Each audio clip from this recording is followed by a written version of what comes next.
With us now from Little Rock, Arkansas, retired General Wesley Clark. He was for Hillary Clinton during the primaries. Once Hillary was out of it, he announced that he was supporting Barack Obama. And let's get right to it here, General. You heard what Senator Lieberman said. He said that Barack Obama is simply more ready to be president than Barack Obama. Well, I think Joe has it exactly backwards here. I think being president is about having good judgment. It's about the ability to communicate. As one of the great presidential historians, Richard Neustadt, said, the greatest power of the presidency is the power to persuade. And what Barack Obama brings is incredible communication skills, proven judgment. You look at his meteoric rise in politics and you see a guy who deals with people well, who understands issues, who brings people together, and who has good judgment in moving forward. And I think what we need to do, Bob, is we need to stop talking about the old politics of left and right, and we need to pull together and move the country forward. And I think that's what Barack Obama will do for America. Well, you went so far as to say that you thought John McCain was, quote, and these are your words, untested and untried. And I must say, I had to read that twice, because you're talking about somebody who was a prisoner of war. He was a squadron commander, the largest squadron in the Navy. He's been on the Senate Armed Services Committee for these many years. How can you say that John McCain is untested and untried, General? Because in the matters of national security policy making, it's a matter of understanding risk, it's a matter of gauging your opponents, and it's a matter of being held accountable. John McCain's never done any of that in his official positions. I certainly honor his service as a prisoner of war.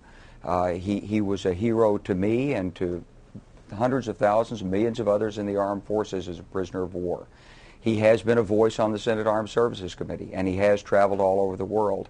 But he hasn't held executive responsibility. That large squadron in the Navy that he commanded, it wasn't a wartime squadron. He hasn't been there and ordered the bombs to fall. He hasn't seen what it's like when diplomats come in and say, I don't know whether we're going to be able to get this point through or not. Do you want to take the risk? What about your reputation? How do we handle it publicly? He hasn't made those calls, Well, Bob. General, maybe could I just interrupt you? If you Sure.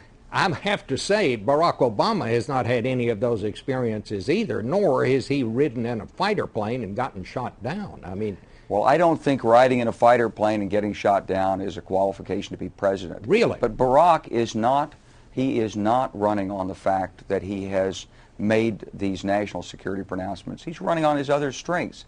He's running on the strengths of character, on the strengths of his communication skills, on the strengths of his judgment. And those are qualities that we seek in our national leadership.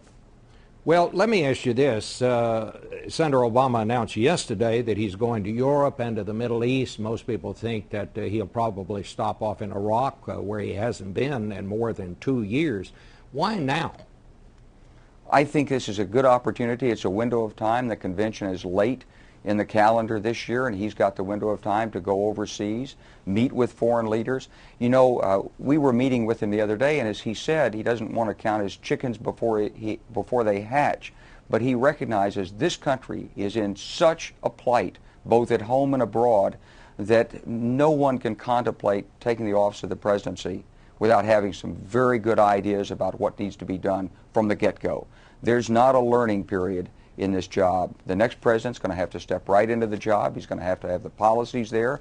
And I think Barack is taking a very sensible view of this by going abroad and meeting firsthand the leaders at this critical moment in times of America's needs abroad. General, what do you think would be the impact, let's say, on Iran, on the neighborhood around Iraq, if in fact Senator Obama is elected and he does announce that he's going to bring back the troops on a specific time schedule? As Senator Lieberman said, he's totally discounting things that could happen along the way.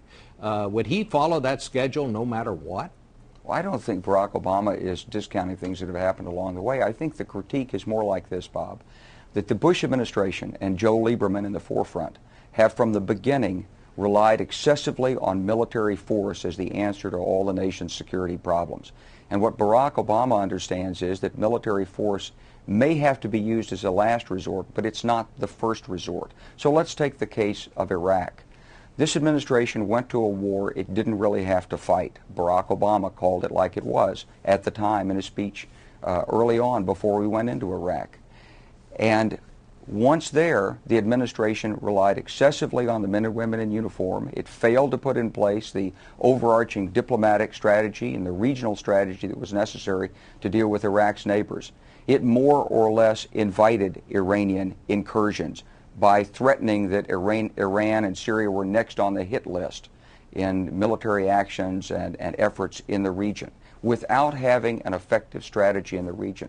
So when we talk about troop withdrawals from Iraq, yes, I think the major muscle movement for the United States needs to be less reliance on military power and more reliance on all the other tools of U.S. power, including diplomacy.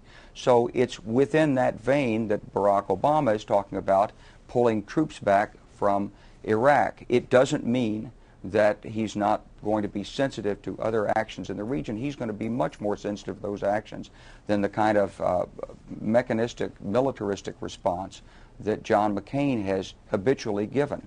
What I think we'll see from an Obama campaign is a regional strategy that does include dialogue with all of Iraq's neighbors and in which the military component is one part of an overarching strategy to protect American interests. Do you think that Barack Obama is going to put Hillary Clinton on the ticket? Would that be a good thing, General?